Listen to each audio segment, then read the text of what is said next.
दिल्ली सरकार ने बजट को लेकर के खासतौर पर जो उत्तरी दिल्ली नगर निगम के सदन में स्थायी समिति अध्यक्ष ने 1.5 करोड़ के बजट की निगम पार्षदों के लिए जो घोषणा की है उसको लेकर के प्रतिक्रिया दी है और उस पर रोक लगाने के लिए एक लेटर निगम आयुक्त को भेजा है। हमारे साथ बातचीत के लिए उत्तरी दिल्ली के महापौर जयप्रकाश जी हैं, उनसे बात करेंगे।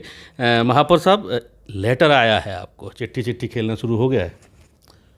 चलो, कम से कम दिल्ली सरकार को ये तो लगा कि नगर निगम कुछ कर रहा है। आज दिल्ली सरकार की यूडी मिनिस्ट्री ने हमारे को पत्र लिखा है जी। एक तो मैं आपके माध्यम से सरकार को ये बताना चाहता हूँ कि नगर निगम के जो भी फैसले होते हैं वो हाउस में होते हैं। नगर निगम में जो भी हाउस सुप्रीम होता है और हाउस के अंदर कोई अकेले भाजपा के मेंबर नहीं होते, उसमें आम आदमी पार्टी के, कांग्रेस के, सभी दल के मेंबर होते हैं। एक बात। दूसरा, जो उन्होंने आरोप लगाया है कि हमने अपने पार्षदों को 1.5 करोड़ रुपए का बजट दे दिया है, ये निराधार है। हमने एक प्रावधान किया है कि हर वार्ड के अंदर अलग अलग मदों में लगभग 1.5 करोड़ रुपया खर्च होता है और वो तो हमारी ज़रूरत का हिस्सा है। हर वार्ड के अंदर 10 स्कूल है तो एजुकेशन की ज़रूरत है। हर वार्ड के अंदर 5-6 अगर ढलाव हैं तो सैनिटेशन की ज़रूरत है। हर वार्ड में अगर डिस्पेंसरी या पॉलीक्लिनिक है तो हेल्थ की ज़रूरत है।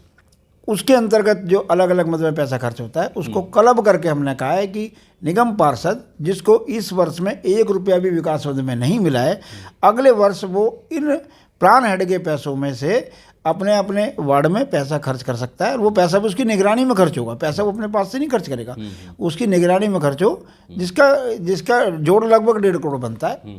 एक बात। दूसरा, जब भी बजट पेश होता है तो बजट में अनुमानित आय और अनुमानित खर्चों का एक लेखा जोखा दिया जाता है। तो स्थायी समिति के चेयरमैन ने एक हमारे आय का लेखा जोखा दिया है, खर्चों का लेखा जोखा दिया है कि इतनी आय होने का अनुमान है और इसको हम ऐसे खर्च कर सकते हैं। अगले वर्ष खर्च कैसे होगा वो आय पर निर्भर करेगा।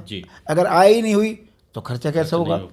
अगर हमने ये कहा है कि हम इतनी आय करेंगे, उसके लिए हम एफर्ट्स करेंगे, हम राजस्व बढ़ाएंगे, तो इसके लिए तो हमारी पीठ थपथपानी चाहिए। वो इसके हमारी पीठ थपथपाने की बजाय इसमें भी कमी निकाल रहे हैं। तो मेरा उनसे निवेदन है कि एक तो निगमों की जो हम ऑटोनोमस बॉडी है, हमारे सीमा के अंदर घुसने का प्रयास ना करें। जो हमारे आपको सुझाव के रूप में कोई बात कहनी है तो आप सुझाव के रूप में कह सकते हैं। आप हमारे अभिभावक हो, हमसे बड़ी सरकार हो, आप सुझाव बताओ, हम आपको सीधे तौर पर कह रहे हैं कि अवांछित हस्तक्षेप किया जा रहा है दिल्ली सरकार की तरफ से। नहीं, दिल्ली सरकार इसमें राजनीति कर रही है, लेकिन मुझे इस बात का भी अच्छा लग रहा है कि आज नगर निगम से लड़ने के लिए पूरी आम आदमी पार्टी मैदान में उतर गई है, पूरी की पूरी दिल्ली की सरकार मैदान में उतर गई है। वो चारों ओर से नगर निगम से झगड़ा कर रहे हैं, नगर निगम को घेरने का प्रयास कर रहे हैं, लेकिन नगर निगम जो इस समय अपने फंड क्राइसिस से जूझ रही है, जो पैसा घोषणे की देने की बात करते हैं उस पर वो चर्चा नहीं करते।